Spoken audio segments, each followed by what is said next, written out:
Hello बस जी हर्ष यादव। आज मैं बात करने वाला हूँ बेसिकली उस कार के बारे में जो भाई मार्केट में चाहे पर्सनल यूज हो, डिलीवरी हो, कमर्शियल पर्पस हो, इसको भाई लोग अलग अलग नाम से भी बुलाते हैं। कोई कुछ प्यार से कहता है, ट्रोल भी भाई बहुत होती है, कनस्ता के नाम से भी इसको भाई बहुत लोग बोलते हैं। बेसिकली मैं बात करने वाला हूँ ये कार इतनी ज्यादा लोकप्रिय क्यों है, क्यों इसको परचेज करते हैं लोग इतना खुश होके 7 लाख में। क्योंकि भाई कंपटीशन बहुत ज्यादा मार्केट में, चाहे वो मारुति सुजुकी ही स्विफ्ट क्यों ना हो, बलेनो क्यों ना हो, टाटा के आने वाली पंच क्यों ना हो, 7 लाख के पैकेज में भाई ये भी आता है। बट ट्विस्ट क्या है यहाँ पे, यहाँ मारुति सुजुकी वैगनर जो है भाई इस प्राइस रेंज में सीएनजी ऑफर करती है। बेस वेरिएंट में ये है भाई Maruti Suzuki Wagner LXI CNG variant. Basically मैं इस वेरिएंट के बारे में बात कर रहा हूँ क्यों भाई लोगों को ये ज्यादा पसंद है। इसके ड्राइविंग कंफर्ट, फीचर्स क्या क्या ये 7 लाख के पैकेज में ऑफर करती है, बेसिकली आज वीडियो में बात होने वाली है। हमको मारुति 7 लाख के पैकेज में क्या क्या ये ऑफर करती है भाई। सिंपल अपना हेलोजन सेटअप देता है, चाहे वो हेडलाइट हो, टेल लाइट हो, indicator, reverse parking light.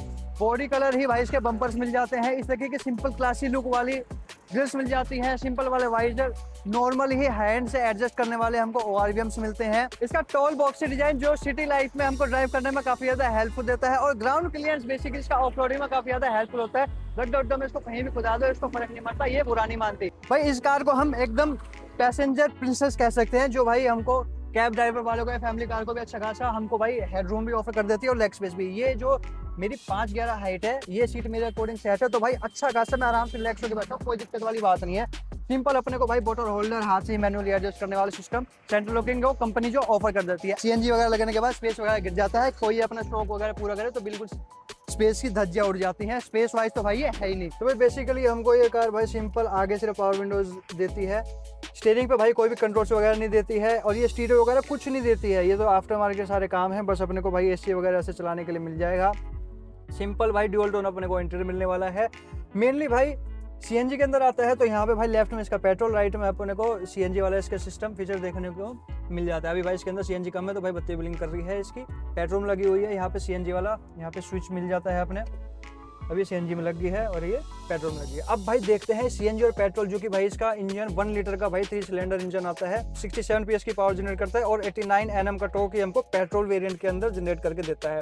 And CNG के अंदर भाई यही इंजन हमको 57 PS की पावर और 82 Nm का टॉर्क निकाल के देता है। तो भाई सबसे पहले हम इसको पेट्रोल में ही चला के देखेंगे। तो बेसिकली एक जो नॉर्मल ड्राइवर होगा वो भाई नॉर्मली उसको उठाएगा, बट अगर हम इसको खींचेंगे ना भाई इसमें, तो पेट्रोल के अंदर नो डाउट भाई ये अपनी औकात के हिसाब से बहुत सही खींचती है।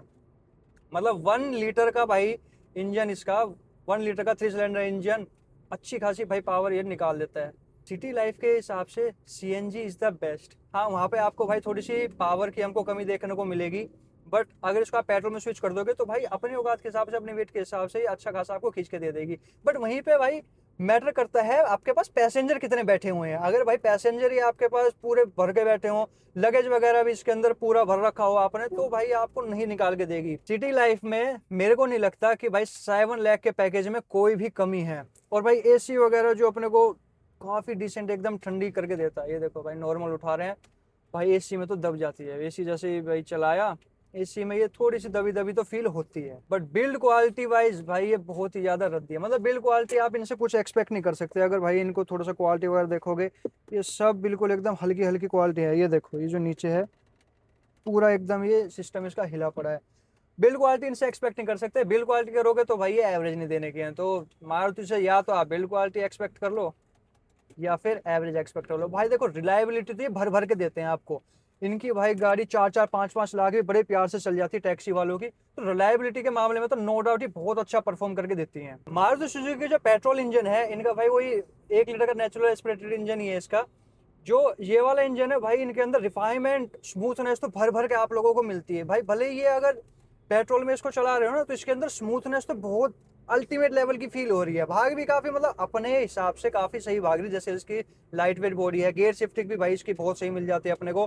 क्लच भाई जैसे यार ये वाली पर्सनली कार अपनी 45,000 किलोमीटर चल गई है, हल्का हल्के इसके अंदर जर्क सा महसूस हो रहा है, मतलब बहुत लाइट लाइट, वो भाई सर्विस पे अपना रिकवर कर सकते हैं। सीएनजी में अगर जैसे भाई मैं रेड लाइट पे खड़ा हूँ इस टाइम, मैं जैसे उठा रहा हूँ ना, तो थोड़ा थोड़ा भाई इसको लोड तो पड़ता है। हालांकि मेरा एसी भी ऑन है, नॉर्मल भाई अपना टेम्परेचर पे सेट करा हुआ है अपने अकॉर्डिंग, तो फर्क तो पड़ता है। देखो सीएनजी में थोड़ा थोड़ा ये भारीपन तो इसको लगता है कि भाई थोड़ा सा जोर मान रही है, बट ऐसा नहीं है कि भाई बिल्कुल एकदम खच्चर चलती है। बहुत से कहते हैं कि भाई बिल्कुल ही एकदम बकवास चल रही है, नहीं मजा आता सीएनजी में। हाँ देखो भाई, अगर डीजल से आप इसको कंपेयर करो, पेट्रोल से कंपेयर कर रहे हो, तो उसमें तो पावर की कमी तो ऑब्वियस सी बात है होने वाली है, वो अलग मैटर हो जाता है। बट अगर इस गाड़ी की बात करें भाई, ये कैसा परफॉर्म करती है, ये नो डाउट भाई अपने अकॉर्डिंग ये काफी अच्छा परफॉर्म करती है। ब्रेकिंग वगैरह भी इनकी नो डाउट अच्छी है। आज तक भाई इनका सुजुकी का जापानी इंजन में ब्रेकिंग वगैरह कभी नहीं शिकायत देखी कि ब्रेक खराब हो रहे हैं, ब्रेक फेल हो गए हैं इनके। सर्विस नहीं कराओगे तो ऑब्वियस सी बात है ब्रेक फेल क्या भाई कुछ भी हो सकता है। एक चीज और देखो, पेट्रोल और सीएनजी में ना इसमें बहुत ज्यादा डिफरेंस कहाँ आता है आपको सिटी में ट्रैफिक के अंदर पता चलेगा। अब जैसे ये है, हम इसको उठा रहे हैं भाई, अब देखो पेट्रोल में उठा रहा हूँ तो ये इतना ज्यादा जर्क नहीं लेगी, भले एसी ऑन हो। भाई मैंने सीएनजी ऑन करी, हल्का हल्का सा ऐसा लगता है कि इसने लोड लिया। तो वो फर्क आपको देखो जरूर से महसूस होगा भाई। एक बार जब इसमें फ्यूल खत्म हो जाए ना, मेरा मतलब है सीएनजी बिल्कुल खत्म हो जाए, तो ये अपने आप पेट्रोल में लग जाती है। और यहाँ पे एक हल्की हल्की एक लाइट यहाँ पे आके ब्लिंक करती है। तो भाई इसको कितना ही कर लो, कितना ही सीएनजी में मैं इसको कर लूं भाई, ये देखो कट करके आवाज तो कर रही है, बट ये देखो हो ही नहीं रही है। मतलब ये कह रही है कि भैया पहले इसके अंदर कुछ भरवा तो लो, जब भी तो मैं सीएनजी में होंगे। हालांकि भाई इसमें जाम वगैरह बहुत लगता है, ये एक सरदर्दी इसके अंदर काफी ज्यादा है, आपको बहुत ज्यादा टाइम वेस्ट अपना करना पड़ता है, टाइम कंज्यूमिंग बहुत ज्यादा है लिटरली। ये 576-74 रुपए में भाई इसकी टैंक एकदम फुल होगी, जिसमें 6 पॉइंट कुछ किलो इसके अंदर फ्यूल आया भाई। ऊपर तक पूरा एकदम टॉप हो गया इसके अंदर सीएनजी। हालांकि देखो सीएनजी में चलने में इसमें कोई बुराई नहीं है, जैसे अभी सिटी लाइफ है भाई, इसके अंदर ऐसा तो है नहीं भाई आप गोली की तरह भगा लोगे। नॉर्मल आप राइड करोगे, नॉर्मल आप ड्राइव करोगे तो उसमें भाई काफी अच्छा परफॉर्म करती है। थोड़ा सा अगर आपको भगाना है, फोर्थ गियर लगाओ और चलाते जाओ, उसमें आपको एवरेज थोड़ा कम मिलेगा। एक चीज और भाई, जो IRV है ना इसका, ये नाइट विजन वाला नहीं है, सीधा आंखों पे एकदम चौंध मारता है। जो पीछे से एकदम लाइट रिफ्लेक्ट होती है वो बहुत ज्यादा इरिटेटिंग होती है। इसको आप नॉर्मल एकदम सिंपल तरीके से ड्राइव करोगे तो आपको परफॉर्मेंस में मिल जाएगी, एंड इसके साथ साथ ये आपको माइलेज भी निकाल के दे देगी। मतलब ऐसा ही है 80 to 90 पे आराम से भी चलाओगे ना तो भी कोई दिक्कत वाली बात नहीं होती। अब मैं इसको सीएनजी के अंदर भाई 80 पे भी क्रूज कर रहा हूँ ना, 5th गियर में भाई 5 स्पीड मैनुअल ट्रांसमिशन इसके अंदर आता है। सीएनजी के अंदर ऑटोमेटिक नहीं आता है, इनके जो एलेक्सा वेरिएंट है बेसिकली इसमें तो स्पेशल 80 की स्पीड में भी इसको क्रूजिंग कर रहा हूँ तो बड़े प्यार से अच्छा लग रहा है। ऐसे नहीं भाई गाड़ी बिल्कुल दबाव मान रही है या लोड ले रही है, नो डाउट। देखो अच्छे से ओवरटेकिंग वगैरह भी खूब अच्छे से कर लेगी एंड भाग भी लेगी, ऐसी कोई दिक्कत वाली बात नहीं है। एक गियर में हूँ भाई, मेरा हाथ यहाँ देख लो यही है, कोई गियर वगैरह चेंज नहीं कर रहा, अपने एक स्पीड में चलती जा रही भागती जा रही है सीएनजी के अंदर भी। अब मेनली जो भाई बंदे इसको क्यों लेते हैं सीएनजी के अंदर, इसको क्यों लेना पसंद करते हैं, मेनली उसकी बात बताऊं। देखो सबसे पहला माइलेज, ये कार जैसे एकदम सिटी ड्राइव है तो भाई माइलेज ये एकदम अच्छा खासा निकाल के दे देती है। 35 तक भी भाई माइलेज लोग 37 तक का भी इससे माइलेज निकाल लेते हैं अगर उसको एकदम प्यार से चलाएं तो। भाई चलाने के ऊपर मेनली देखो एक बात होती है, मतलब सिटी ड्राइव के हिसाब से, चाहे वो पैसेंजर हो चाहे वो ड्राइवर हो, उस हिसाब से तो भाई देखो गाड़ी नो डाउट कंफर्टेबल है। मैं भाई अपने हिसाब से इसको रिक्लाइन करके आगे पीछे करके बैठा हुआ हूँ, कंफर्टेबली मैं इसको चला रहा हूँ, ड्राइव कर रहा हूँ। मैं ऑलमोस्ट अभी 100 किलोमीटर को ड्राइव कर चुका हूँ वीडियो के अंदर ही। ये अपने कंफर्ट के लिए लगाया हुआ है, ये ऐसी चीजें आप अपने आप भी लगा सकते हो। तो सबसे पहले देखो मैं प्लस पॉइंट इसका बताऊं, जैसे मैं भाई ट्रैफिक में ड्राइव कर रहा हूँ तो ये मतलब इसका साइज उस हिसाब से बनाया गया है कि सिटी ड्राइव को काफी अच्छे से परफॉर्म कर सके। छोटे छोटे स्पेस में भी आराम से घूम सकती है, इसका लो टर्निंग रेडियस है, छोटे एरिया में भी आराम से यूटर्न वगैरह ले जाएगी, कहीं भी घुस जाएगी, कोई दिक्कत वाली बात नहीं होती है। सेकेंडरी भाई देखो इसका लो मेंटेनेंस, इसकी सर्विस कॉस्ट वगैरह इतनी कम होती है, इतनी सस्ती होती है, जिसको भाई बिल्कुल एकदम पॉकेट फ्रेंडली रहता है।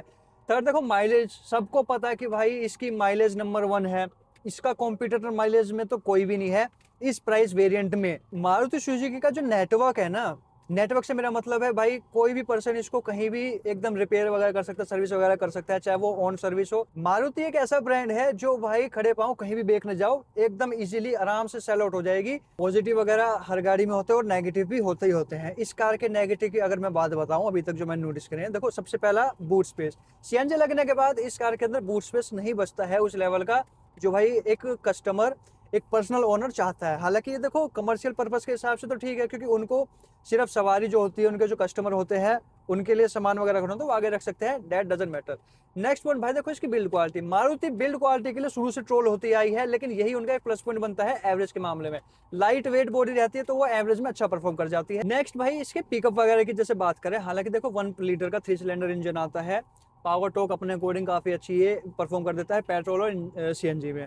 बट जब हम इसका एसी वगैरह ऑन कर देते हैं और देखो अगर पैसेंजर्स के अंदर बैठे हैं या अपने लगेज वगैरह लोडेड पूरी कार है तो उसके अंदर देखो हालांकि ये लोड तो लेती है नो डाउट। देखो ऐसे नहीं कह रहा कि बिल्कुल ये एकदम खिंच के चलेगी, यस, लोड लेगी। तो अगर आप daily rough driving car, premium comfort, high level comfort ढूंढ रहे हो, एक क्लासिक ढूंढ रहे हो, वैगनर उस चीज के लिए नहीं बनी है। वैगनर बनी है डेली कम्यूटर कार, जो A to B पॉइंट पे आपको कम budget, low maintenance and higher mileage के साथ कम्यूट करा दे।